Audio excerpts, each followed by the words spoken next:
MAJaC Radio. This is MAJaC Radio.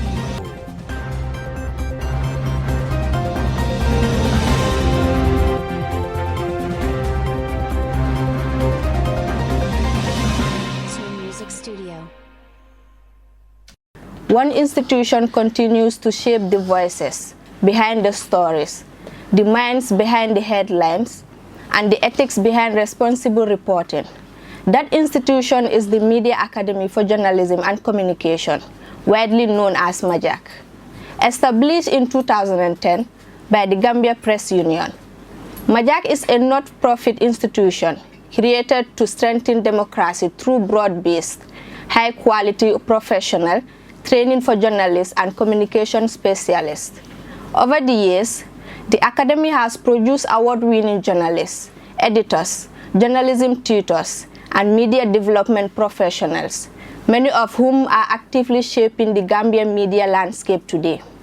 In fact, every year, at the Gambia Press Union Journalism Excellence Awards, MAJaC graduates continue to stand out, tuning classroom training into newsroom excellence. But what exactly makes MAJaC different? How does practical journalism training prepare students for real newsroom demands? And what do students themselves experience as they learn by doing? To find answers, our team stepped out of the studio to speak with students about their hands-on-hand training at MAJaC. Later in the program, we will be joined in the studio by Mr. Cisse, head of the journalism department at MAJaC, and our in awaiting advanced diploma student, who will respond to these students' experience and explain how practical journalism at MAJaC has set students apart from other journalism institutions. Stay with us after this break as we explore how practice meets purpose at MAJaC.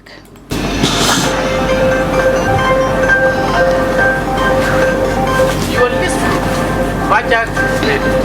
This is MAJaC Radio. Welcome back. MAJaC is widely known for its hands-on approach to journalism education. From studio practice to field reporting, students are trained to work like real journalists from day one. Our reporter went out to capture how this practical training shapes students. Let's take a listen to the voices that MAJaC have shaped. So when I first came in MAJaC, that was back in 2019, I had like little or no experience in newsroom work, honestly, especially when it comes to how to write reports or even media production as a whole. But then when I came to MAJaC, through the hands-on trainings in MAJaC, I gradually built the skills and confidence needed to work in real newsroom. So we had like many practical sessions, and all of those exposed me to news writing, reporting, and even presentation. The hands-on training, it has enabled me to settle in quickly in the newsroom because it's like a continuation of what I've been doing at the school. But although the newsroom is an advanced level or at a more demanding scale, so it has given me an advantage over individuals who had not gone through this hands-on training, and it has helped me to establish myself quickly in the newsroom and become who I am today, which has definitely been an advantage in the newsroom. It has made me to quickly write my script, to quickly edit my stories, to quickly and efficiently edit my videos, my stories, and it has also helped enable my editors to make sure that they edit my stories quickly without, in fact, doing a lot of editing either in my script or on the works that I do in the newsroom. So yes, although it is always very demanding with this job, but this hands-on training at MAJaC made me who I am today. Okay, MAJaC has taught me a lot about being a good journalist, but the most important to me is being a responsible journalist. So MAJaC has taught me how to become a responsible journalist, from ethical reporting to professional behavior in gatherings. The hands-on experience or hands-on training at MAJaC prepared me well for the newsroom work, because basically it's more of doing what you're expected to do in the newsroom, asking you or giving you a task, probably to work on a story, and then you have to prepare, you have to identify your sources, you have to do a research, and then go and conduct the interview. After doing the interview, At some point I have to. From studio work to field reporting. To help us understand how this practical approach is designed and why it matters, we are now joined in the studio by Mr. Cisse, head of the journalism department at MAJaC, and our Cisse, a current student. We first start with Mr. Cisse. We will start, Mr. Cisse, you have just listened to students speak about their practical experience. So how intentional is MAJaC's approach to hands-on journalism training? Thank you very much. Good afternoon, everyone listening here MAJaC Radio. First of all, before I go to those fantastic responses, let me first of all commend you for this brilliant introduction.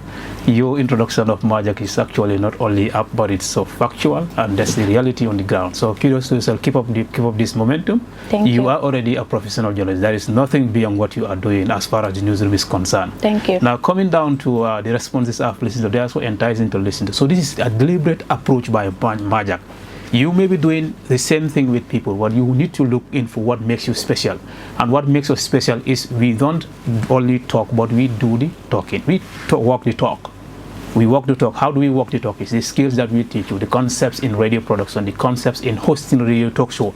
We teach them to you, and now we ask you to sit behind the mixing board. You are in control, and that's how we do. We teach you how to do the skills. We provide you the platform, that is the radio, and we also give you give you access to the equipment that you need in order to be where you are. This is basically what makes us who we are.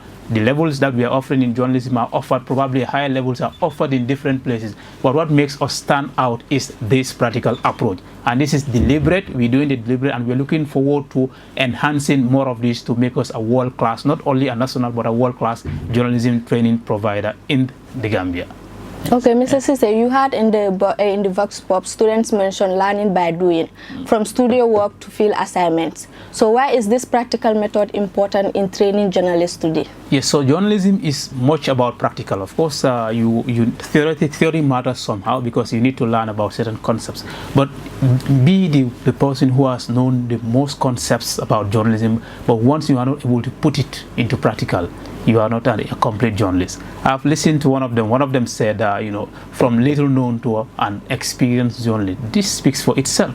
So you walk in here, some of them, even if you give them a mouse to handle, it becomes a problem. But by the time they get to the advanced diploma level, they are taken into the radio studios. They can produce their content on their own in the radio. They can produce their content on TV. And some of them working as communication officers can also do the same in their institutions. And recently we have introduced 2 other programs added onto the communications program, which is digital media and which is also film and photography. So these are so important in trying to make people independent. So if you are less dependent in your office, it fast tracks work. One, it makes timely meeting of deadlines, and it also makes you so respected. But if you always depend on people, everything you want to do, somebody has to help you.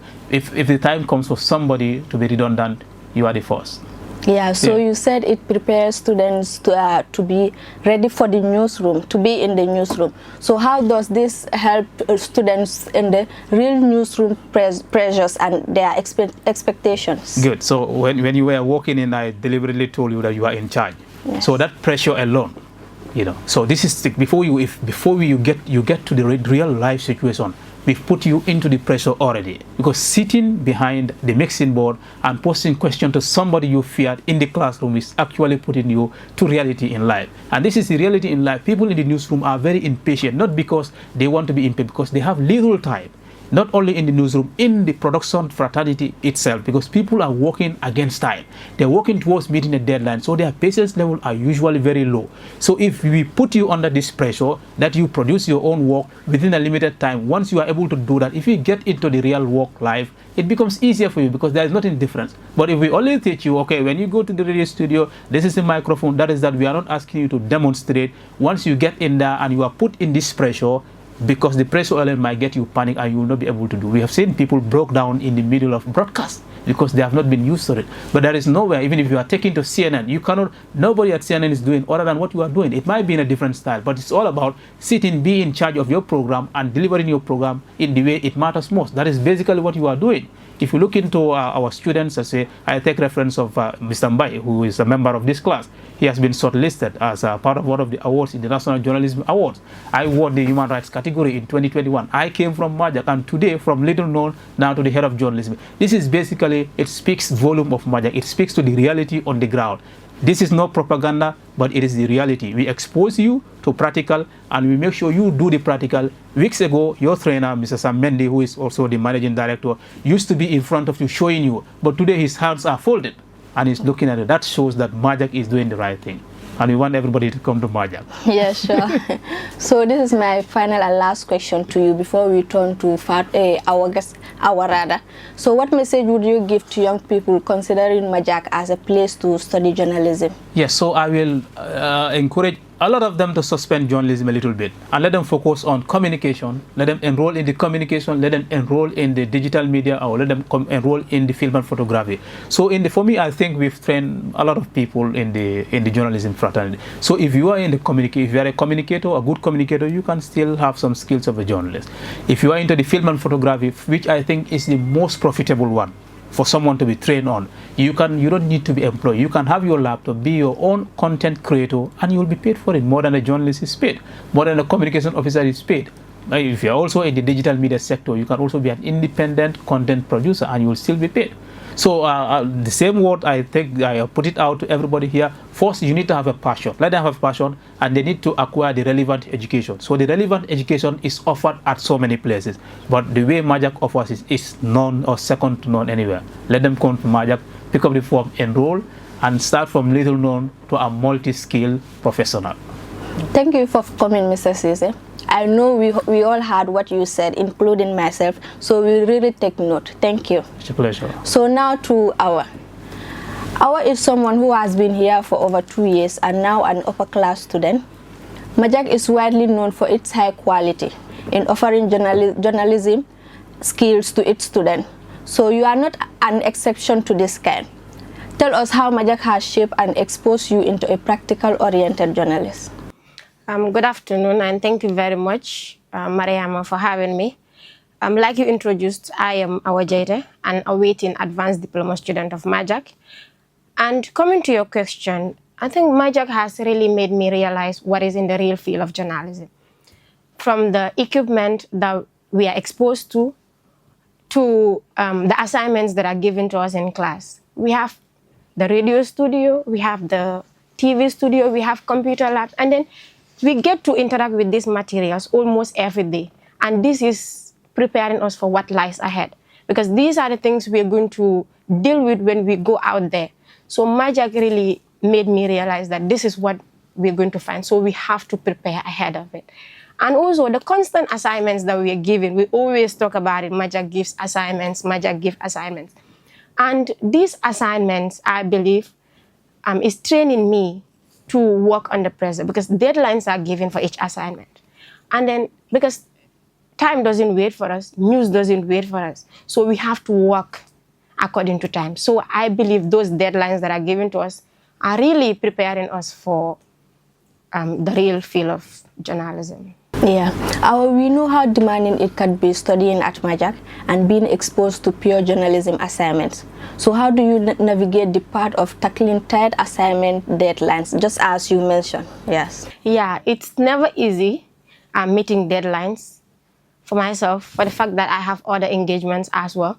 But I always make sure that I do my assignments and also meet the deadline.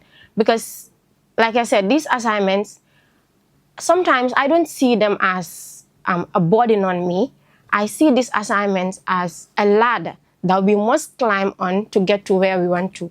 So for us to get there, we have to work on this assignment, because it's going to help us. It's going to shape the type of journalist we want to be. I'm sure we don't want to be just any type of journalist out there. This is why we're here at MAJaC, and I am really glad that MAJaC is preparing us. So we all believe that MAJaC is a hub where you are shaped to be a journalist before stepping into the newsroom. So what is your take on that? Yes, I agree with whoever thinks this way. Let me use myself as an example. I am fortunate to be part of the content creation team here at MAJaC that is led by Mr. Lamin Bibara. And I am hosting the students here at MAJaC. And this is really preparing me every week to be that good presenter that I ought to be. And it's not like you guests will be provided for you, scripts will be written for you. No, you have to do this yourself. I find guests myself, write the scripts, and come here and present. So doing this every week is really shaping me. I am really grateful to MAJaC for this opportunity. So I come here, do that program, and I think with the skills that I'm getting here, I will not go to any newsroom and suffer. I am really confident. Okay, and now to my last question. Can you share with us your funniest moment in MAJaC that you will forever remember? Let me go with the assignment part of it. So there was this assignment that was given to us by Barrister Barrow. We were tasked to go to the court to write a report from there. So by then, my child was much younger. So I thought that would be an excuse for me to skip that assignment. So I was like, Barrister, I cannot go to the court with my child. So he was like, okay, I'll give you a written test. But I can assure you that you will not get more than 20. So it's either you do the written test or you go to court.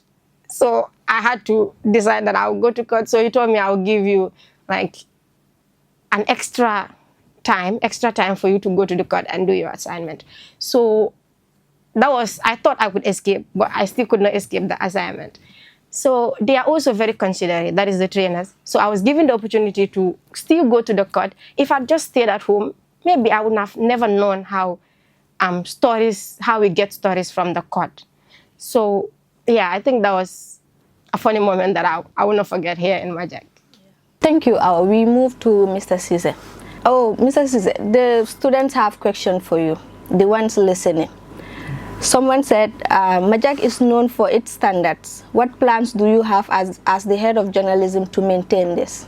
Okay, thank you very much. That's an important question. We have so many activities that are going on, which are aimed at improving, not maintaining this, but to improve what we already have. So we have an examination committee which vets all examination questions.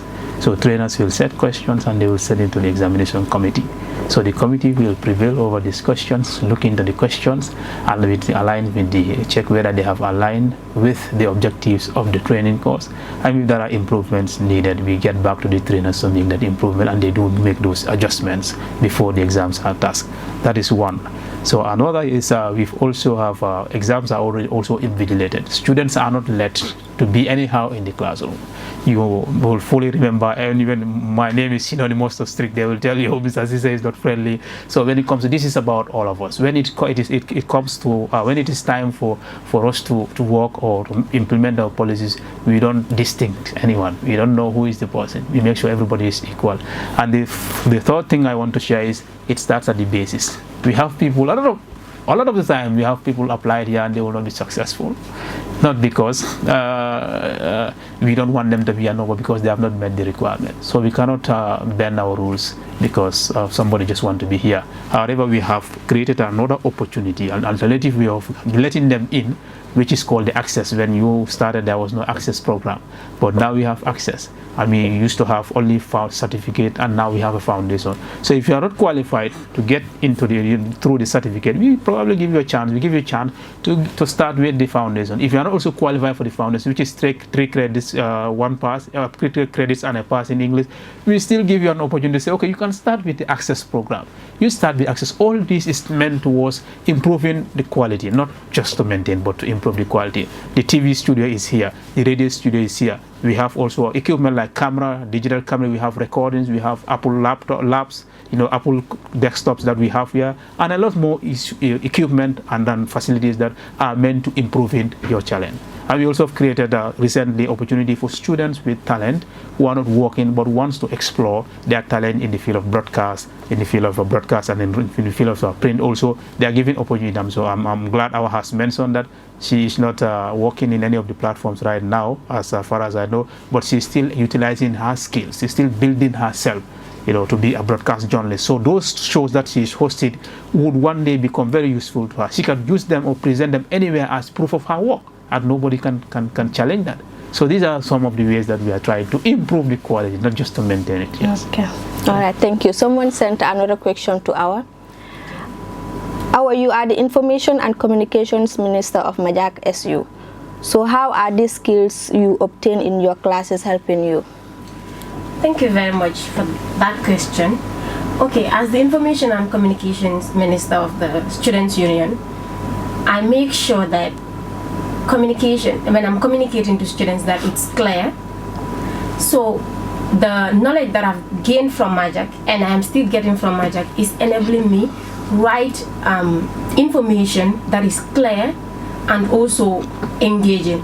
Like you cannot just, we want to pass just a simple message to students and then you just start beating around the bush. So maybe there are a lot of things that are not necessary in that. So me being able to communicate clearly and in simple language, like Mr. Bawi always tells, you have to communicate in simple language. So you don't have to be bringing jargons. And I think even with radio production, TV, they will tell us, you don't have to be bringing in jargons all the time. Yes. At some point, it's not necessary. So you making it simple, clear, so you can achieve what you want to send to the students. So what I'm getting from MAJaC here is really helping me in that aspect when it comes to communicating with students as the information minister. Yeah, to our listeners out there, you can send in more questions. We have Mr. Cisse here, the head of journalism department, and we have our communication officer at the Students' Union. You can send a message on 3218-297, 3218-297, or call us on 3218-297, 3218-297. Okay, we have a caller here. Hello, good afternoon. Afternoon, this is MAJaC Radio. This is our boss calling. Yes. I have a question for Awa. Okay, Awa, she have a question for you. Okay. Go on, she's listening. Okay, so as the information minister of the MAJaC Student Union, what has this impacted in your life as a student and as a mother and as a wife too? Thank you very much for that question. As the information minister, like I said before, it has been helping me develop my writing skills, and also it has been helping me get exposed. Because of that position, I have been able to attend few trainings, and in that I am able to meet different people from different walks, different fields of life, and I get to learn from them every day. So my role as the Information and Communication Minister at MAJaC also has helped me interact with students at MAJaC.